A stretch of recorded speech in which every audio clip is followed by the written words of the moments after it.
En manchette, aujourd'hui, grand succès des marchés de Noël tant à l'Île-du-Pas qu'à Saint-Cuthbert.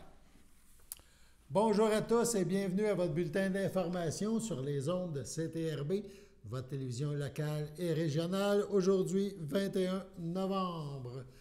En fin de semaine se tenaient 2 marchés de Noël dans la région, dans le Grand-Berthier, et CTRB est allé les visiter. Plusieurs visiteurs ont fait de même et ils ont pu profiter, ces visiteurs, du travail de nombreux artisans. Ils les ont encouragés en ce début du magasinage du temps des fêtes. Dans un premier temps, regardons quelques images glanées à l'Île-du-Pas.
À l'Île-du-Pas, ça se déroulait bien sûr à l'église de l'endroit. À Saint-Cuthbert, c'était à l'école primaire. On parle d'une vingtaine de kiosques et au moins 250 visiteurs. Donc, on regarde là aussi des extraits de ce marché de Noël.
Le Centre d'action bénévole d'Autrey, le CABA, présente le film Elvis, film qui met en vedette Tom Hanks dans le rôle du manager de Elvis. Ce film, en partie biographique, nous permet de suivre la carrière d'Elvis en relation avec son gérant. Comme toujours, au CABA, le coût est de 3 $ pour assister à cette projection. Ça débute à 13h30. On écoute un extrait du film.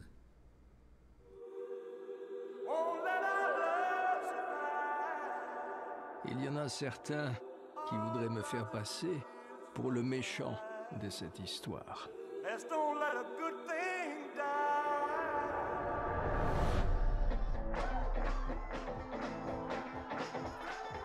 Notre destin est-il tracé dès la naissance? Ou vient-il un jour frapper à notre porte? C'est un jeune chanteur de Memphis, dans le Tennessee. Faites-lui un accueil chaleureux sur la scène du Hayride. Monsieur Elvis Presley. Faut que t'ailles chez le coiffeur, joli cœur.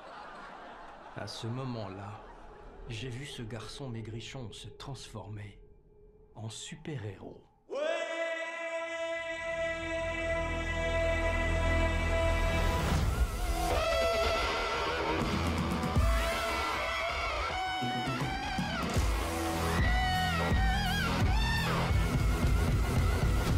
C'était lui, mon destin.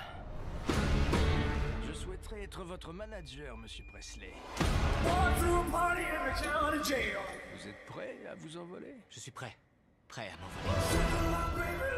Demain, toute l'Amérique ne parlera que d'Elvis Presley. Monsieur Presley, essayez de ne pas bouger autant pendant les prises.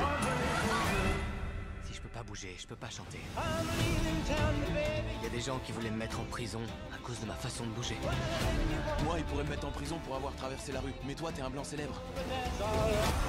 Ta façon de chanter est un cadeau du bon Dieu. Il n'y a donc rien de mal à ça. Martin Luther King has been shot to death in Memphis. C'est tragique, mais ça n'a rien à voir avec nous. Ça a tout à voir avec nous.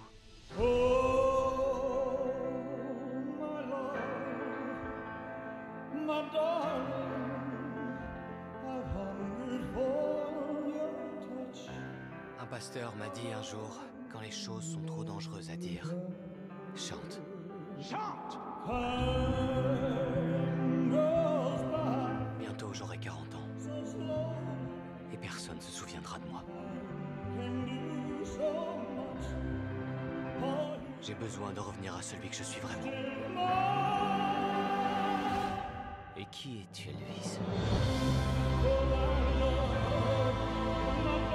Je dois tirer le meilleur parti de tout ça tant que je peux. Ça pourrait finir en un clin d'œil.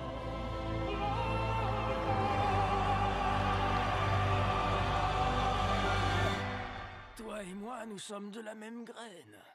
Deux enfants étranges et solitaires en quête d'éternité.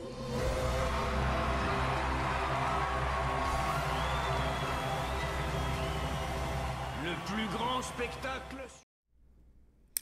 Aux petites vues du CABA, le film Elvis. Sur ce, allons à la pause.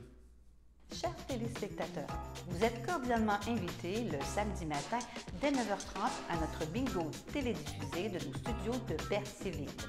Depuis plusieurs années, nos adeptes de la télévision régionale se sont divisés un montant de 600 $, disponible chaque semaine lors de notre joute de bingo à CTRP. Un amical animateur et ses joyeux compères, dont un technicien et deux bénévoles, partagent tour à tour cette émission dans le but de vous agrémenter durant 60 minutes. Un moment de plaisir qui pourrait s'avérer payant pour vous. Vous pouvez donc vous procurer les cartes de jeu chez les dépositaires participants et j'ai nommé à Berthierville, le dépanneur Formule 1 et le garage Pétroté, sur la rue Gilles Villeneuve, le marché IGA Extra, sur la rue Gabrielle Brissette, le marché métro sur la rue Notre-Dame et la pharmacie Proxime sur la rue Frontenac. À Saint-Ignace-de-Loyola, le dépanneur Esso sur la rue de la Traverse et le marché Aldo sur le rang Saint-Michel. C'est donc un rendez-vous hebdomadaire chaque samedi matin dès 9h30 sur les ondes de CTRB, votre télévision régionale et communautaire, maintenant en haute définition. On vous attend donc en grand nombre et toute l'équipe vous souhaite bonne chance.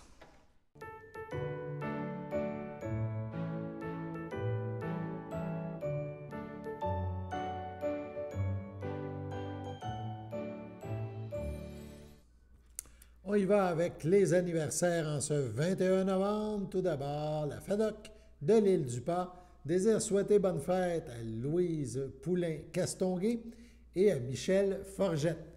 Si c'est votre anniversaire aujourd'hui, 21 novembre, toute l'équipe de CTRB se joint à moi et vous souhaite bonne fête. Le comité permanent de transport, a permis à divers membres du comité touchant l'érosion des berges du Saint-Laurent de venir témoigner de la situation désastreuse à laquelle les riverains font face dans le comté de Berthier-Masquinongé. À ce sujet, CTRB a discuté de ce problème avec le député Yves Perron. L'autre sujet, ça touche quand même encore nous autres ici dans la région, toutes on pourrait dire les communautés riveraines. On parle entre autres de Saint-Ignace, les Dupas, des choses comme ça. Et la semaine dernière, le comité ici qui a été créé on pourrait dire dans la région, aussi dans le comté de Berthier, a fait des représentations au niveau du comité permanent du transport. C'est bien ça? Exactement. En fait, c'est les suites de notre pétition. Là, vous vous souvenez, là, on a monté une pétition par 2 fois parce qu'il y a eu une élection qui est venue briser le rythme là, de croisière qu'on avait pris. On a fini par réussir à déposer la pétition. On a eu une réponse décevante du gouvernement qui dit « Ouais, c'est pas vraiment nous autres », alors que c'est une juridiction fédérale et qu'il n'y a plus de programme de soutien pour les communautés riveraines depuis 1997. C'est pas acceptable à notre sens. Donc, on était à la guerre. On continue. Fait que, faire une pétition puis se faire dire non, et il ne faut pas arrêter après. Là. Donc, l'idée de la pétition, c'était de mobiliser les gens. Là, il y a eu création d'un comité citoyen. C'est M. Roy Grégoire là, qui a pris la tête de ça, donc on est bien fiers. Et puis, il y a un gros soutien aussi des maires, des élus locaux. Ça, je tiens à le mentionner, là. M. Barthes, M. Villeneuve, qui ont témoigné d'ailleurs tous les deux au comité permanent des transports. Il y a le maire de l'île du Pas. Il y a plusieurs maires qui sont engagés et qui soutiennent leurs citoyens. Et là, à partir de maintenant, c'est une démarche citoyenne. C'était ça l'objectif, là, Mme Yvon. Donc, ce comité citoyen-là va décider des prochaines étapes et ça pourra aller éventuellement jusqu'au recours collectif si on n'a pas de règlement d'ici là. Dans l'intermède, mon collègue Xavier Barcelou-Duval, qui m'avait devancé dans ce dossier-là, là, dans sa circonscription, lui est porte-parole en transport. Donc, il a réussi à initier une étude au comité permanent des transports. Et c'est la semaine dernière qu'il y a eu 2 séances sur ça. Et on a eu des gens là, donc, de Saint-Ignace et de Lanoraie qui ont pu témoigner de l'horreur de la situation. Puis ce que j'en ai su, parce que moi je suis en comité en même temps en agriculture, donc je n'étais pas sur place. Mais ce que Xavier m'a dit, c'est que c'était très bon, très concluant et que ça devrait pouvoir permettre de formuler des recommandations claires au comité, au gouvernement, pour qu'il fasse quelque chose. Après ça, il faudra continuer la pression pour pas que ça reste un rapport sur une tablette. Mais vous voyez qu'on bouge. Tout ce qu'on peut faire comme pression pour forcer le gouvernement à s'engager là, pour aider nos citoyens et nos communautés, on va le faire. C'est ça. Donc, c'est un processus qui est enclenché, qui va, possiblement qui va recommencer après les fêtes, là, parce qu'on s'entend qu'il reste quoi, 2 semaines, 3 semaines là, de session maximum à avoir au Parlement? Oui, ben, il nous reste du temps avant Noël, mais d'ici là, c'est vraiment là, c'est les citoyens qui vont se réunir. D'ailleurs, dans la prochaine publication que vous allez recevoir dans les boîtes aux lettres, puis dans le communiqué d'aujourd'hui, on mettait les coordonnées de M. Grégoire, s'il y a des gens qui nous écoutent, qui se sentent concernés par cette situation-là, cette cause-là, qui va donner un coup de main, ben, le comité, il est formé, mais il y a de la place pour des nouvelles personnes qui peuvent s'engager. Donc, n'hésitez pas là, à contacter M. Grégoire pour ça. Ça va nous faire plaisir, évidemment, de continuer à soutenir là, en partenariat avec les élus municipaux. Comme je vous dis, là, qui sont très proactifs. Là. M. Villeneuve, entre autres, qui a prêté les locaux de la municipalité de Lanoraie pour faire les réunions. C'est toutes des choses, c'est bien apprécié parce que oui, tout seul, on ne fait pas grand-chose. Puis ensemble, on va se rendre pas mal plus loin. Est-ce que rassembler les forces puis de faire pression sur le gouvernement.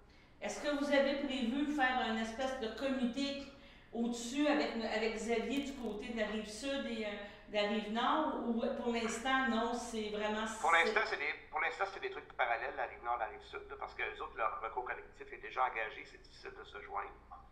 Mais ça ne veut pas dire qu'on ne fera pas la même chose. Puis c'est sûr que nous, les élus, on est quand même en périphérie, là, on va soutenir on est là pour soutenir le monde, puis on veut arriver à un résultat avec ça. Donc, ça va être un dossier à suivre régulièrement dans les prochaines semaines. Je vous remercie beaucoup, M. Perron. Je vous dirai allez vous reposer, faites attention à vous, puis on se revoit dans les prochaines semaines. Merci. Bonne journée. On écoute et on regarde maintenant une partie de l'intervention des citoyens du coin, M. Roy Grégoire de Saint-Ignace de Loyola et du maire Jean-Luc Bard de la même municipalité, lors de leur passage à Ottawa pour, évidemment, discuter et rencontrer le gouvernement à ce niveau-là. Donc, on écoute l'extrait. Parler de la réduction volontaire de la vitesse. Je ne dirais pas qu'elle a été imposée, je dirais qu'elle a été suggérée par le gouvernement fédéral. J'aimerais savoir si les témoins pourraient nous dire s'il y a eu une surveillance de la conformité. Est-ce qu'on a pu observer si les entreprises de navigation suivent cette limite volontaire? Est-ce qu'il y a un suivi qui est fait, une surveillance pour voir aussi si la réduction de vitesse a un impact sur l'érosion des berges? Monsieur Grégoire, je pense que vous avez fait référence à la réduction de la vitesse. Alors peut-être que vous pourriez répondre à la question. Ensuite, j'entendrai les prochains témoins. Oui, la limite de vitesse est respectée de façon générale. Mais parfois, le soir, par exemple, certains navires vont plus vite que la vitesse permise ou suggérée. Il y a beaucoup d'achalandage. Donc, c'est difficile à dire, mais dans certains sites, on voit les navires. Et récemment, il y a 2 navires, il y a une semaine ou 2, qu'on a pu voir et qui circulaient au-delà de la limite. Alors, c'est difficile à dire combien de navires respectent ou non la limite, mais cela a une incidence. Donc, c'est un peu anecdotique. Certains navires respectent la limite, d'autres non. Est-ce que vous êtes au courant peut-être d'une approche qualitative par rapport à cette limite? J'imagine que si c'est facultatif, il n'y a pas de mesures disciplinaires prévues. Pilote du Saint-Laurent central là, qui regroupe les pilotes qui manœuvrent les navires dans notre région, a fait par le passé là, une analyse là-dessus, puis ils arrivaient à la conclusion que 98% des navires, puis là je dis 98, là, c'était peut-être 80, en haut de 95%, suivaient la recommandation de limitation volontaire de vitesse. Moi, je peux dire pour mon secteur que cette limitation de vitesse, elle aide à diminuer les taux de recul des berges, mais elle n'arrête pas le recul des berges. Donc, peut-être qu'au lieu de perdre 2 mètres par année, il y a juste 1 mètre, là où il y a la limitation de vitesse, parce que c'est juste dans certains tronçons là, du fleuve. Donc, c'est une mesure qui aide, qui est louable, mais elle n'est pas suffisante à elle seule là, pour protéger les habitats riverains. Là, plus ça va, plus ça s'approche des maisons. Mais il y a aussi d'où le fédéral a terminé dans la partie ouest, c'est que quand il arrive, les glaces descendent, toutes les glaces rentrent dans l'empierrement que le fédéral a fait. En même temps, il se trouve à rentrer dans dans tous les terrains des citoyens. C'est ce qui fait aussi que je peux vous dire que ça gruge un petit peu le terrain quand les grosses glaces rentrent dedans. Fait que c'est un petit peu ça que moi, je voulais vous parler. Puis ce qu'on demande aussi, on demande que le fédéral replace le programme en place parce que je sais que c'est pas rien qu'à Saint-Ignace qu'il y a de l'érosion des berges pour avoir écouté pas une émission, mais une chose de Uranus. Moi, je sais qu'à partir de Montréal, Varennes, Contrecœur, même Saint-Anne-de-Sorel, puis notre partie jusqu'au lac Saint-Pierre, mais on est une partie qui est vraiment, il y a beaucoup d'érosion qui se fait. Puis vous savez, à cette heure, les bateaux, là, quand ils passent à peu près 4500 navires par année sur le fleuve, puis je pense qu'ils ne respectent pas tout le temps la limite de cohésion qu'ils ont. Surtout la nuit, parce que la nuit, il n'y a pas personne qui les voit, fait qu'il peut-être qu'ils accélèrent un peu plus. Fait que pour moi, c'est terminé. Je vous remercie beaucoup de nous avoir écoutés. Je vais laisser la parole à M. Grégoire.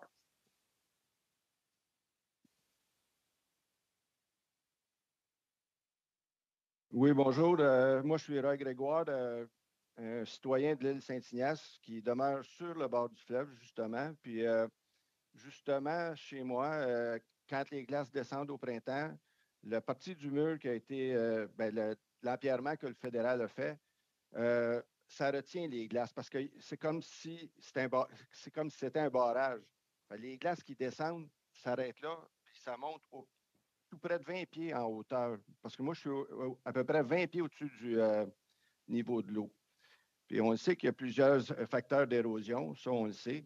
Mais ça, moi, la plus grande cause, c'est les travaux inachevés par le gouvernement fédéral.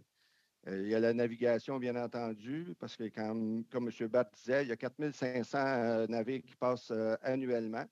Il y a les changements climatiques aussi qui rentrent en ligne de compte. Il y a aussi des études qui démontrent clairement que les vagues engendrées par les navires sont plus puissantes que celles causées par les vents. La navigation, à elle seule, selon un rapport, est responsable de 70 des fluctuations du niveau de l'eau au sein du fleuve Saint-Laurent. Les fluctuations ont un effet non négligeable sur l'érosion des berges situées à proximité du chenal. L'impact des vagues liées au transport maritime dans le fleuve serait responsable pour 60 de l'érosion des berges. C'est pas mal ça. C'est sûr que là, ça commence à être inquiétant. Moi, j'ai commencé à avoir de l'érosion qui s'annonce majeure. Là, j'ai un ingénieur qui est passé à la maison, j'attends son rapport. Fait que pour moi, pour le moment, c'est ce que j'ai à dire. Puis si vous avez des questions, je vais essayer d'y répondre. Merci. Monsieur Grégoire, le maire Jean-Luc Barthe et aussi le maire de Lanoraie, André Villeneuve, ont donc pu témoigner au comité permanent des transports qui siégeait à Ottawa par téléconférence. Un dossier à suivre.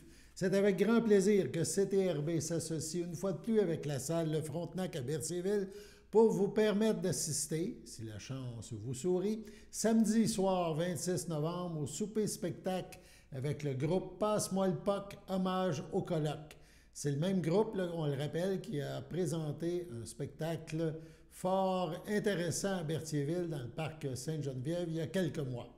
Le spectacle affiche guichet complet, mais CTRB vous offre la chance de vous mériter cette paire de billets pour l'événement, une valeur de 140 $ pour ce faire. C'est simple. On compose le 450-836-5103, 450-836-5103. Vous laissez votre nom et votre numéro de téléphone. CTRB effectuera un tirage jeudi midi, 24 novembre. On regarde un court extrait du spectacle présenté.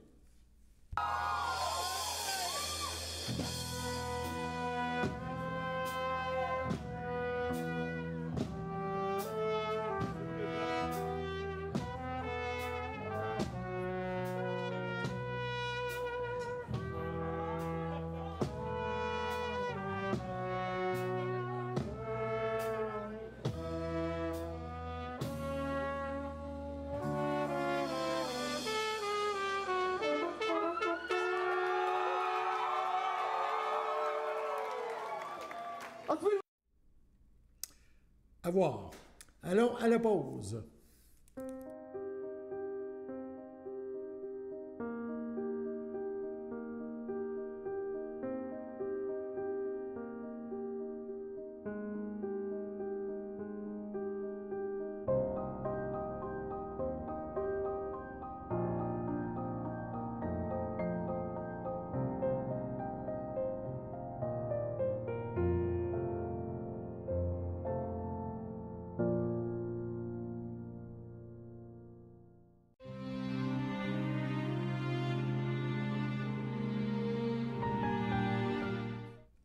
Au pavillon Berthier, le 15 novembre, à 88 ans, est décédée Mme Riella Dorothée Lévesque, demeurant à Berthierville, native du Nouveau-Brunswick. Elle laisse dans le deuil ses enfants, Ronald Deschênes, Lucie Garceau, Jacques Deschênes, Mariette Lecomte, Lise Deschênes, Daniel Désiel, France Deschênes, Claude Chaussé, ses petits-enfants et arrière-petits-enfants. Elle laisse dans le deuil Norma et Antoine Lévesque, ainsi que plusieurs neveux, nièces, autres parents et amis. La dépouille mortelle ne sera pas exposée. Une cérémonie aura lieu en privé à une date ultérieure. Au CHSLD, le château de Berthier, le 12 novembre à 85 ans, est décédée Mme Micheline Valois, épouse de feu Roger Fafard, demeurant Saint-Ignace de Loyola. Lui a précédé sa sœur Monique, feu Roland Sylvestre. Elle laisse dans le deuil ses enfants, Michel Fafard, Diane Mondor, Sylvain Fafard, Sylvie Saint-Pierre, Sylvie Fafard, feu Guy Clément, Linda Fafard, Jean-Marc Quétier, Maryse Fafard, Richard Chevalier, Carole Fafard, André Lépine, Serge Fafard, Danny Ross, Nathalie Fafard, Stéphane Latour, ses petits-enfants, Mathieu et Simon Fafard, Marie et Christine Elisabeth Fafard, Valérie Patricia Clément, Annie et Claude Étier, Julie Roqueret, Pascal et Véronique Lépine, Frédéric Fafard, Mégane et Édouard Latour, ses nombreux arrière-petits-enfants, ainsi que plusieurs neveux, nièces, autres parents. Le merci s'adresse au personnel du château pour son professionnalisme et les bons soins prodigués à leur mère. La famille vous accueillera jeudi 24 novembre dès 11h au complexe Thériault. Suivront les funérailles à 15h à l'église de Saint-Barthélemy. Sur ce, passons à la météo.